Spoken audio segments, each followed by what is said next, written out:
नमस्कार बहनों और भाइयों, इतिहास के ज्ञान सागर में आपका स्वागत है। हमारा जो विषय चल रहा था वो था इंडिया अर्थात भारत।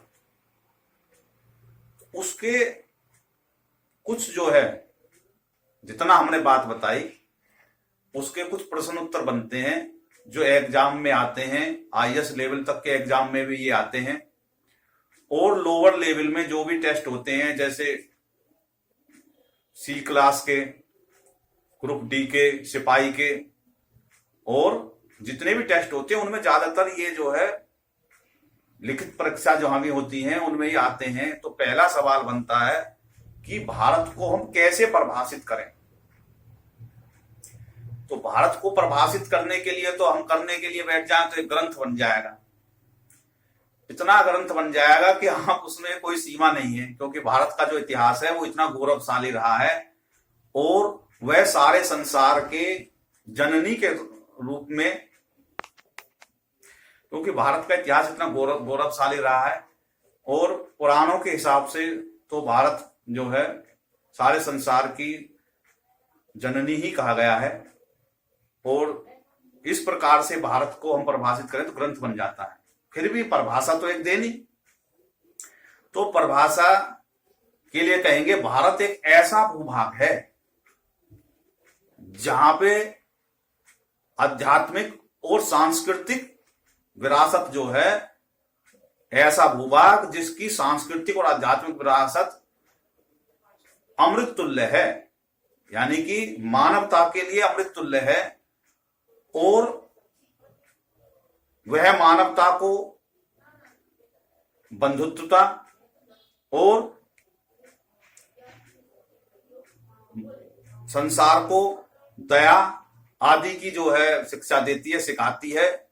और वह पूरे संसार को यह भी सिखाती है कि पूरा संसार ही एक परिवार के समान है, इसलिए सभी के सुख में सुखी हो और जिस किसी को भी दुख मिले उसके दुख में सहभागी बने और उसकी मदद करें, यानी कि उसको दुख से उभारें। तो ऐसा भाव जिस देश में है उसका नाम भारत है। इस प्रकार से परिभाषित कर सकते हैं भारत को, उसके साथ में खड़े हो। दूसरा प्रश्न आता है कि भारत के, इसमें इतनी बात बताई, मैं भारत के प्राचीन नाम क्या क्या थे।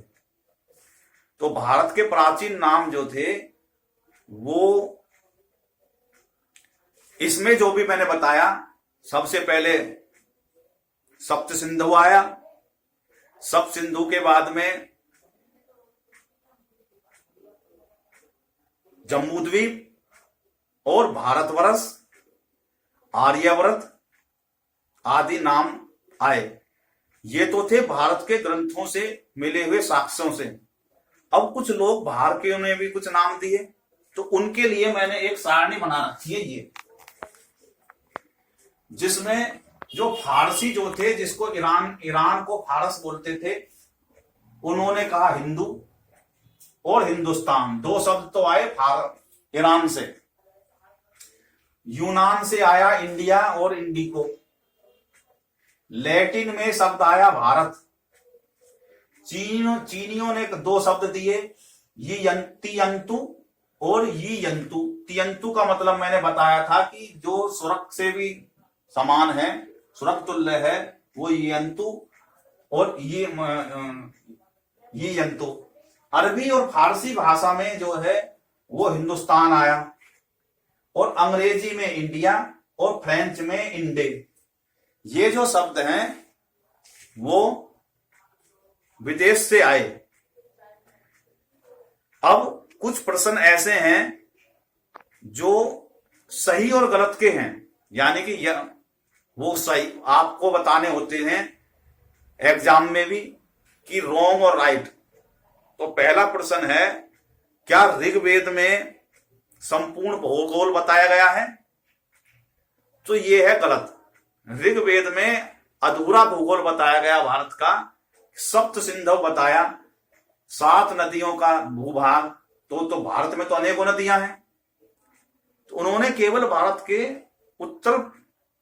उत्तर पश्चिम का जो एरिया है उसी का ही वर्णन करा। उसके बाद में अगला आया है विष्णु पुराण में, क्या संपूर्ण भारतीय उपमहाद्वीप के भूगोल का वर्णन करा।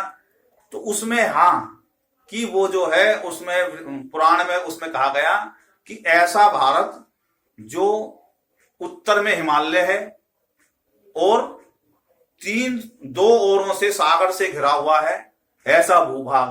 तो वो पूरा भूगोल बता रहा है। तो ये उत्तर इसमें जो है बिल्कुल सही है।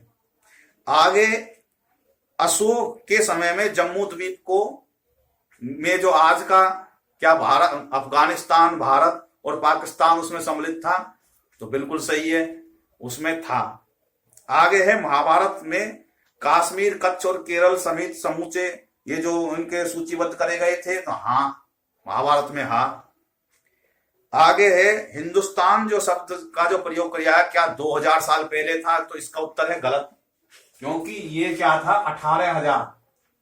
1800 जो है वर्ष पहले की बात है। तो अब कोई लकीर का फकीर है तो कह देगा भैया उसमें तो किताब में तो 1800 लिख रही थी, यहां 2000 की बात हो रही है। तो वो जो था 1800 था। उसके बाद है फारसी में हिंदू शब्द का उपयोग हिंदू धर्म के लिए किया गया। ये गलत है। हिंदू शब्द का प्रयोग हिंदू धर्म के लिए नहीं किया गया था, केवल भूगोल के लिए किया गया था। अगला है कि विदेशी यात्रियों द्वारा इंडिया को भारत नाम दिया। तो ये भी गलत है कि भारत का नाम विष्णु पुराण में आया है और विदेशियों ने इंडिया को भारत नहीं दिया, जब बल्कि भारत को इंडिया शब्द दिया। तो इस प्रकार से ये कुछ जो है ऐसे थे जो यस और नो के होते हैं, तो ये एग्जाम में पूछ लिए जाते हैं। तो इस प्रकार से इस वीडियो में इतना ही। वीडियो को लाइक करें, चैनल को सब्सक्राइब करें। बहुत बहुत धन्यवाद। जय हिंद, जय भारत। बोलो भारत माता की जय।